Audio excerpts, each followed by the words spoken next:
My father handed me the eviction papers and said, "You have 48 hours to get your things out. Your brother owns this house now." I just smiled and agreed. But when he stepped foot in that house, he realized he had made the biggest mistake he's ever made. My name is Lily. I'm 31, the oldest child, the one who fixes things. If a pipe hisses at 2 a.m., I'm the girl with a wrench. If someone needs a ride from the airport, I'm the girl with the coffee in the cup holder. I work IT help, desk at a hospital, pay my bills, keep my head down. I rent the downstairs unit in my parents' old duplex, the one I basically rebuilt after the flood 2 summers ago. My brother Mark is 27. He's the he'll figure it out kid. Blonde hair, big plans, new plans every month. He speaks in absolutes and gets bored halfway through.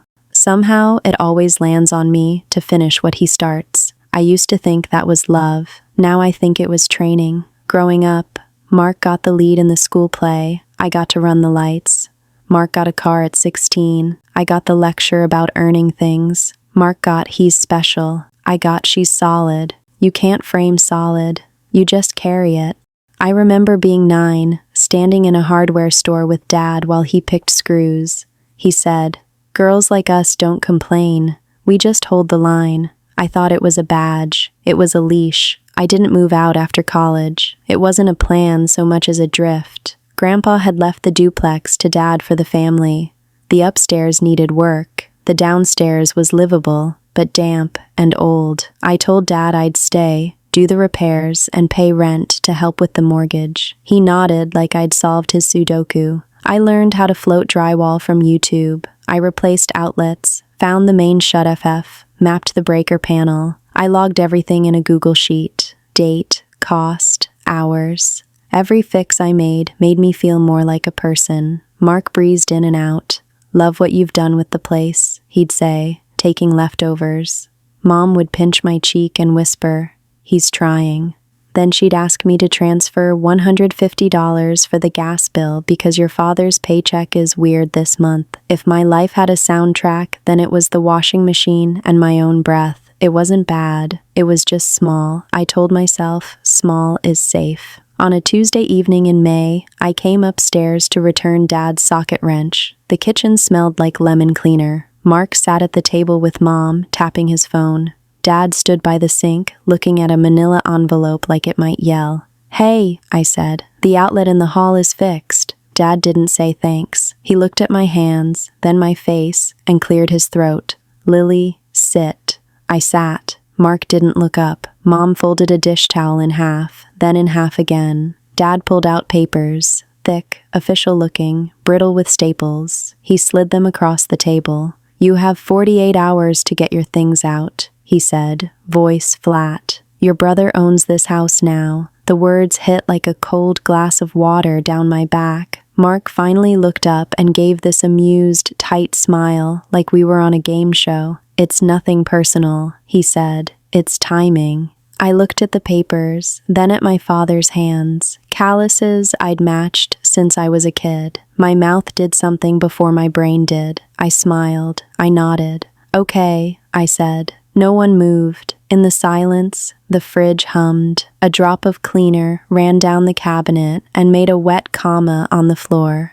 Mom whispered, "It'll be good for you to spread your wings." She said it like a quote she didn't believe. 48 hours, Dad repeated, like he'd practiced the line. I put the wrench on the table, careful, like it could break the room, and said nothing else. It didn't start with those papers. It started years before, when helping turned into funding. After college, I got a job and moved into the downstairs for $600 a month family rent. Market rent was $1,200. I told myself I was lucky. At first, the money went straight to the mortgage. Then little things started happening. Mom would call. The tax bill came early. "Can you float $300? I'll pay you back." Dad would text, "Roof guy needs a deposit." I put in $500 here, $900 there. I kept receipts. I thought I was being smart. Mark bounced around, bartending, a marketing internship that was actually selling vitamins, a startup that paid in equity and pizza. He'd show up with a suitcase and say, "Can I crash for a couple weeks?" A couple weeks became 3 months. "You're a saint," Mom would say to me while handing Mark a set of keys. I loaned Mark $1,200 once for car stuff. He said he'd pay me back next Friday. Then after the wedding, I'm working. Then after my tax return comes in, I kept a note in my phone. Every time I opened that note, I felt small and annoying, so I stopped opening it. The duplex wasn't fancy, but I made it better. I put in new cabinets after the flood when the old ones warped and smelled like old cereal. I called the city myself and fought a $600 abandoned trash fine that wasn't ours. I learned the names of the guys at the hardware store. I became the woman who holds the line. Dad talked about legacy sometimes. He'd stare at the house and say, "This place keeps us together." I asked once, "So what's the plan when you and Mom retire?" He said, "We'll figure it out." That answer made my stomach feel like a drawer that won't close. In February, Dad's friend died. After the funeral, Dad got quiet and practical. He started sorting papers. I noticed a new folder on his desk. Estate. Something in me sat up. I asked, "Everything okay?" He said, "Just getting ducks in a row." In March, Mark got engaged to a woman named Travis. She wore expensive shoes and said things like, "We're building a brand." At dinner, she took calls on speaker. Dad loved her. Mom said she's a go-getter. I watched her order 2 appetizers and not touch either, and my jaw hurt. April is when the money turned into leverage. The property insurance shot up by $1,300. Dad sent a group text. "Need everyone to contribute to keep the home in the family." Everyone was me. Mark sent a heart emoji. I sent $1,000 with a note. "This drains me." Dad replied, "You're a good daughter." We had our first real fight that month. Mark wanted the upstairs for wedding-themed content. He wanted the living room as a studio. He floated the idea of me moving to a storage room just for a bit. Mom said, "Be flexible, Lily." Dad said, "It's her time." I said, "It's my home too." No one heard that sentence. 2 weeks before the papers, Mark came to the basement door while I was patching a corner. He stood on the steps and said, "I swear after the wedding I'll be out. Travis has this plan." I asked, "What plan?" He said, "She's talking to investors." I said, "For a wedding." He laughed. "You don't get it." The first trigger wasn't even the papers. It was a comment in the car. I was driving Mom to her appointment because Dad had to meet a notary. Mom stared out the window and said, "We always knew you'd be fine." I said nothing. She added, "Mark, he needs more." Like there was a pie and my slice could stretch. The papers came after that. Deed transfer from Dad to Mark. Recorded last week. Eviction notice typed up by a paralegal friend. They timed it for a Tuesday because weekends are hectic. They called it clean. It felt like a push down the stairs. That night, I stared at my spreadsheet. $14,870 in materials across 4 years. About 412 hours of labor according to my bad estimates. Rent paid on time every month for 61 months. I scrolled and felt nothing. Then I thought about the house like a person. I'd been feeding it, dressing it, keeping it warm, and now it wasn't mine to enter. I called Dad. He didn't pick up.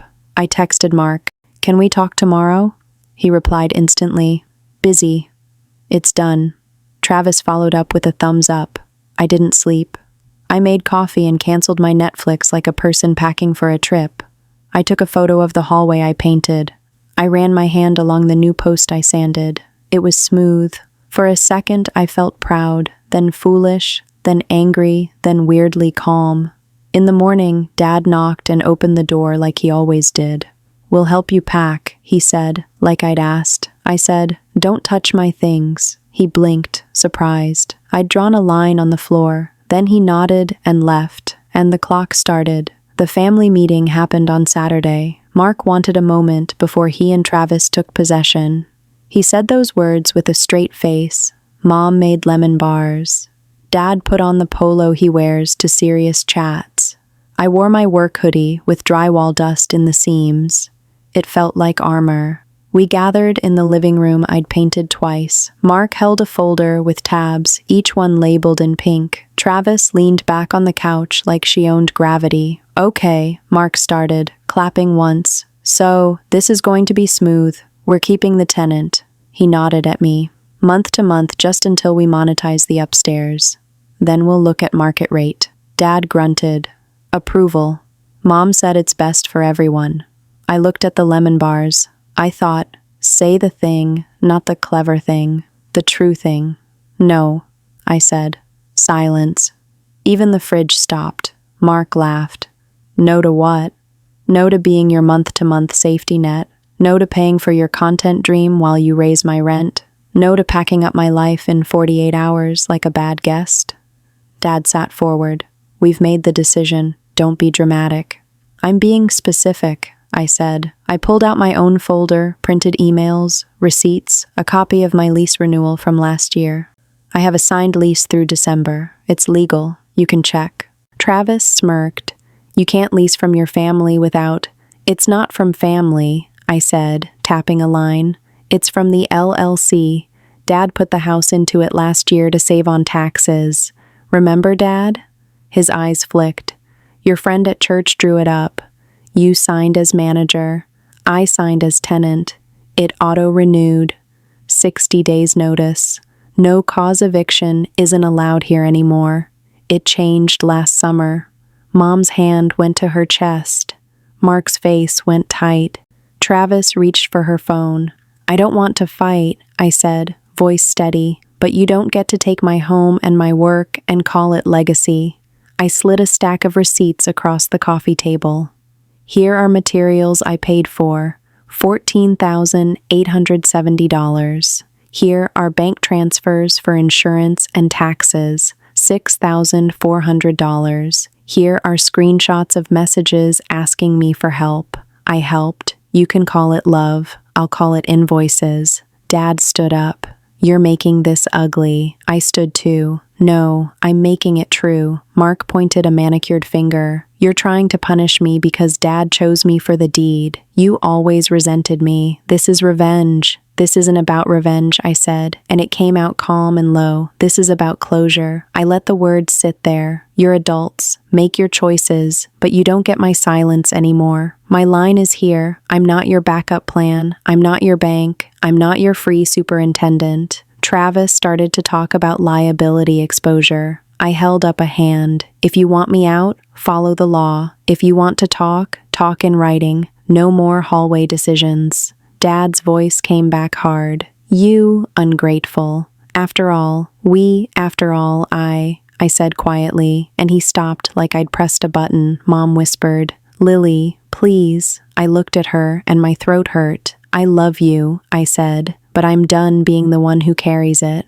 Mark tried a new approach, softer. We can do a fair rent. Market rate is $2,000. You can stay for $1,600. I pay $600 now, I said. Plus, I paid for the cabinets, the outlets, half the roof. Market means you pay me for labor if you want market. Travis scoffed. We'll get a contractor. Great, I said. Make sure he fixes the thing behind the wall you can't see. I pointed to the far corner. Old galvanized line corroded.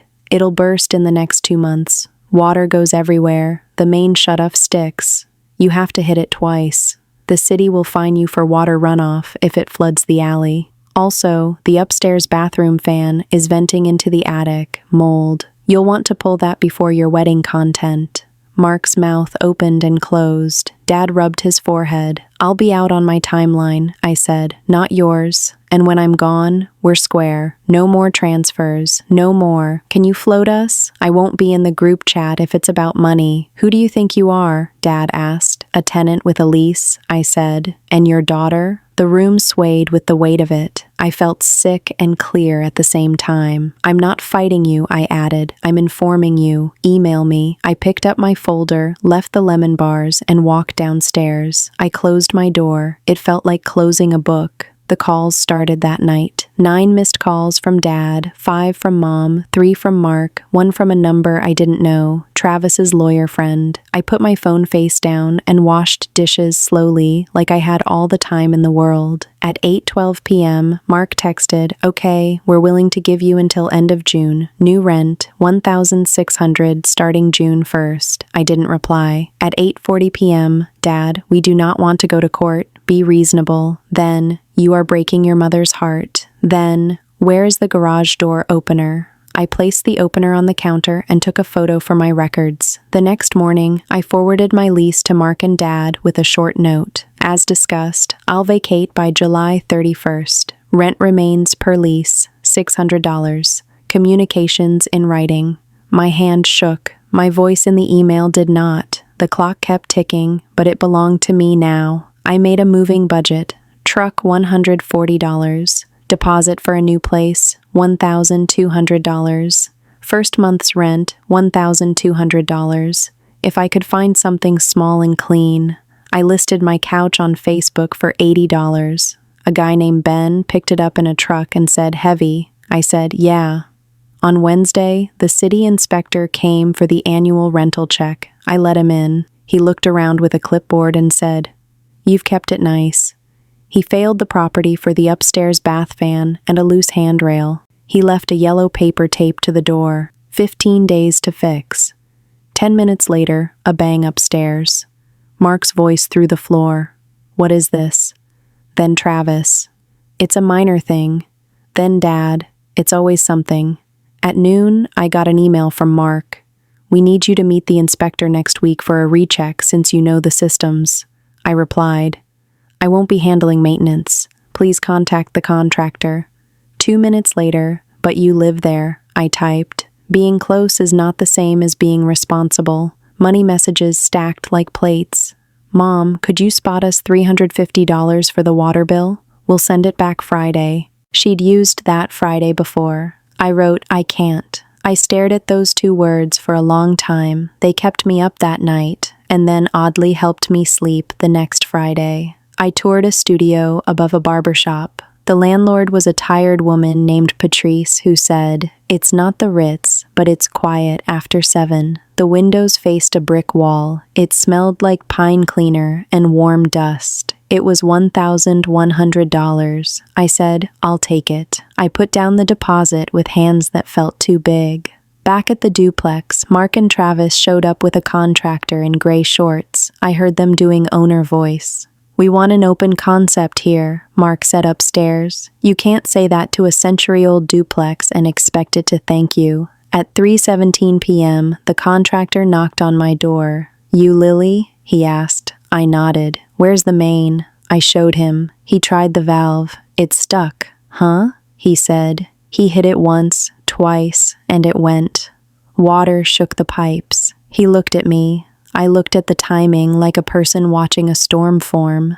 Saturday night, a water hammer bang echoed, and then the ceiling over the upstairs hall bubbled. The corroded line blew. White water, loud, angry. I ran up with towels out of habit, then stopped. I dialed Mark, shut off the main. I said the valve in the closet, hit it twice. He screamed for Travis. Travis yelled the wrong closet. Dad cursed. Mom cried. I stood still in my doorway, listening to it all land. A minute later, silence, then sobbing, then Dad's voice in the stairwell. "Lily." It wasn't the command voice. It was the boy voice. "Please."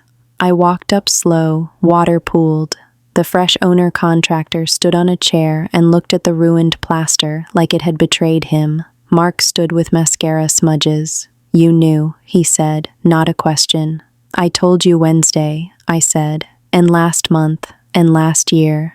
Travis looked at the inspector's yellow paper. "This doesn't even mention this," she said like she'd found a loophole. Dad sat on the bottom step with his head in his hands. I helped them move soaked boxes because I didn't want family photos ruined. I did it without saying, I told you so. I did it because it was decent. Monday, Mark sent a 500-word email asking me to oversee the repairs this month since you know the vendors. He offered $200. I replied with links to 3 plumbers and my rate, $45 per hour, invoiced weekly. He wrote back, "That's insane." I didn't answer. An hour later, fine, but cap it 10 hours. I scheduled the plumber and told him to bill Mark directly. The plumber came, replaced the line, shook his head, and said to Mark in that voice, "Contractors use for people who haven't listened. Whoever told you this place was turnkey wasn't your friend." The bill was $1,140. Mark tried to negotiate. He laughed and left. By Thursday, the upstairs looked like a hospital waiting room after a fire. Mark sat on the stairs and cried into a towel. Mom brought tea.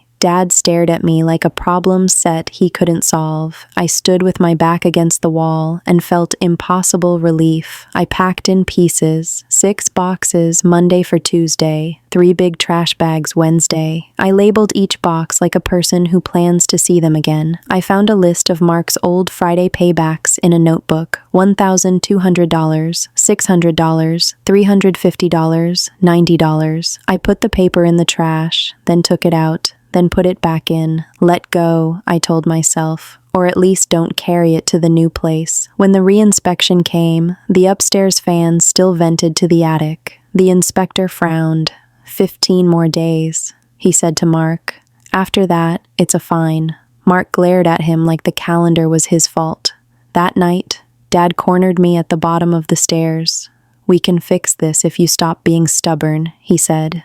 "I'm stopping a lot of things," I said. "Stubborn isn't one." He opened his mouth to say the speech he always says. I raised a hand. "Email." Mom called and left a voicemail. "I miss you," she said. "Your father is difficult. Mark is Mark. Please don't leave like this." I listened twice. I didn't call back. I texted, "I'll come Sunday for dinner. No money talk." She sent a heart. Then promise. I sent promise. Sunday dinner. We tried silence. It cracked. Dad started to talk about what's fair. I stood, put my plate in the sink, and said, "Email." He almost threw his fork. I left early, walked home through warm air that smelled like cut grass, and realized I'd called the studio home in my head. On July 30th, I rolled my last box out. I took one final photo, the hallway light throwing a gold triangle on the floor. Mark stood on the porch with a clipboard, hair pulled back, eyes tired. "You're really leaving?" he said, like it had never occurred to him that I might. "Yes," I said. He frowned. "I thought you'd fight to stay." "I did," I said, "just not the way you wanted. The studio above the barber shop is small. The oven makes a clicking sound when it preheats. The neighbor plays soft jazz on Sundays.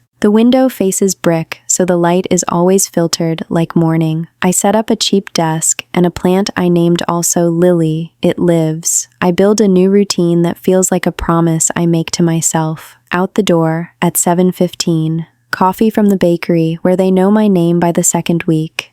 Shift at the hospital. After work, a 20-minute walk.